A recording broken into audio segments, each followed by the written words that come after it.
sudut yang bersesuaian seletak sama besar.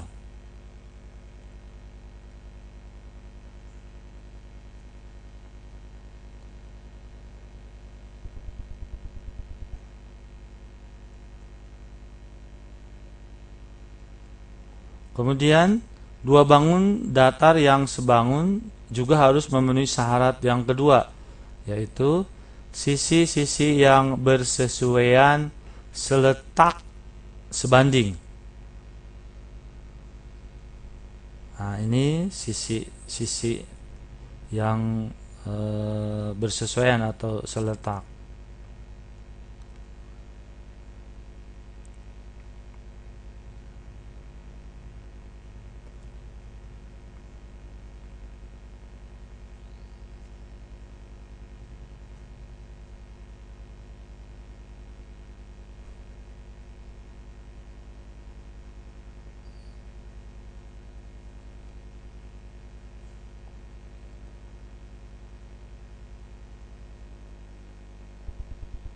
Kemudian berikutnya adalah bagaimana kita lihat dua bangun datar tersebut dari sudut-sudut yang bersesuaian, yaitu sudut-sudut yang bersesuaian yang seletak harus sama besarnya. Sudut DAB itu sama dengan sudut HEF. Kemudian sudut ABC sama dengan sudut EFG. Sudut BCD sama dengan sudut EFGH. Jadi sudut BCD sama dengan sudut FGH dan sudut CDA sama dengan sudut GHF. Kita amati juga dari dua bangun datar ini, yaitu dilihat dari sisi-sisi yang bersesuaian itu harus sebanding. Jadi sisi-sisi yang bersesuaian atau yang seletak harus sebanding. Kita lihat sisi AB berbanding dengan EF sama dengan perbandingan sisi BC dibanding dengan FG sama dengan sisi CD berbanding GH sama dengan sisi DA berbanding dengan HE. Kemudian kita masukkan nilainya, perbandingannya. Nah, ternyata perbandingan 4 sisi dari dua bangun datar itu sama, yaitu 1 berbanding 2. Nah, sekarang kita lihat kembali dua bangun datar berikut ini. Nah, untuk melambangkan dua bangun datar yang sebangun, yaitu dengan sebuah simbol di matematika. Nah, seperti ini simbolnya. Ini simbol kesebangunan di dalam matematika untuk dua bangun datar yang sebangun.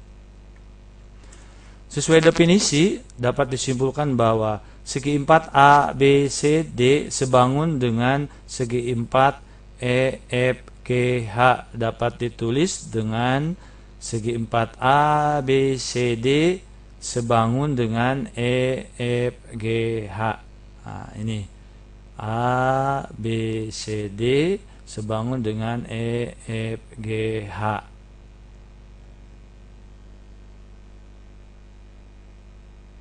Dua bangun datar sebangun tidak terpengaruh oleh posisi kedua bangun. Kita lihat ada ilustrasi posisi dua bangun datar seperti posisi pertama, kemudian ada posisi kedua, kemudian ada posisi ketiga, dan ada posisi keempat. Nah, dua bangun datar ini dikatakan sebangun karena memenuhi dua syarat yang tadi. Selanjutnya perhatikan gambar di bawah ini. Ada sebuah segitiga A, B, C dipotong oleh garis DE. Apakah segitiga A, B, C sebangun dengan segitiga A, E, D, C? itu tinggal ditentukan berdasarkan syarat-syarat yang tadi. Kita bahas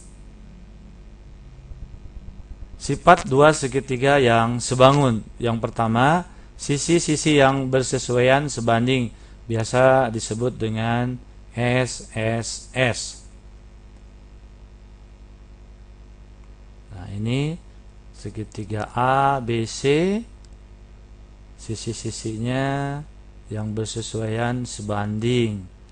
Sisi AB sebanding dengan DE, sisi BC sebanding dengan EF, sisi AC sebanding dengan DF. Kemudian sifat dua segitiga yang sebangun yang kedua adalah sudut-sudut yang seletak sama besar, atau bisa disebut dengan SD, SD, SD. Kita lihat bagaimana sudut-sudut yang seletak itu sama besar. Sudutnya yang satu sudah sama, kemudian yang satu lagi juga sama, kemudian sudut yang ketiga ternyata sama. Sudut-sudut yang seletak sama besar. Kemudian sifat dua segitiga yang sebangun, yaitu satu sudut sama besar dan kedua sisi yang mengapitnya sebanding. Sekali lagi, satu sudut sama besar dan kedua sisi yang mengapitnya sebanding. Nah, ini sisi, kemudian berikutnya syarat dua segitiga kongruen. Syarat dua segitiga yang kongruen yang pertama adalah sisi yang bersesuaian sama panjang. Kemudian syarat yang kedua adalah sudut yang bersesuaian sama besarnya. Sifat dua segitiga yang kongruen. Nah, lihat dari tayangan, dua segitiga ini kongruen. Kalau dipindahkan saling menutupi. Kemudian lihat garisnya atau sisinya, dua sisinya lihat. Nah, ternyata kalau dipindahkan sama. Kemudian sudutnya kita lihat, ternyata sudutnya yang satu sama, kemudian sudut berikutnya juga sama, dan sudut yang ketiga untuk dua segitiga tersebut bisa kita lihat, ya ternyata sama. Jadi sifat dua segitiga yang kongruen yang tadi terpenuhi. Sifat pertama dari dua segitiga yang kongruen adalah sisinya sama panjangnya. Kita lihat tayangan atau ilustrasi dari dua bangun segitiga yang kongruen. Sisinya sama panjangnya. Kalau ditutupi saling menutupi, kalau dipindahkan maksudnya saling menutupi.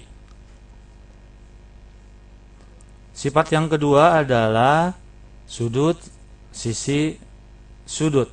Nah, kita lihat sudutnya yang berwarna merah digeser, kemudian sisi digeser juga sama panjangnya. Kemudian satu lagi adalah sudut. Nah, ternyata sama. Itu sifat yang kedua pada dua segitiga yang kongruen.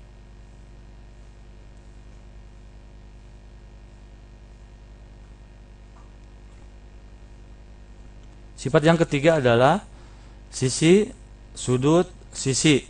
Jadi dua segitiga di bawah ini dua buah segitiga yang kongruen karena memenuhi sisinya sama panjang, kemudian sudutnya sama besar, kemudian satu lagi sisinya juga sama panjangnya.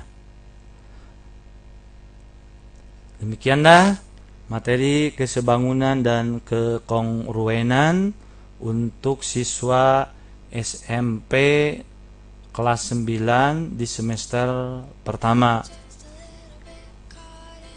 Terakhir, apa kesimpulan dari kesebangunan dan kekongruenan? Bisa dipelajari oleh para siswa di kesempatan berikutnya.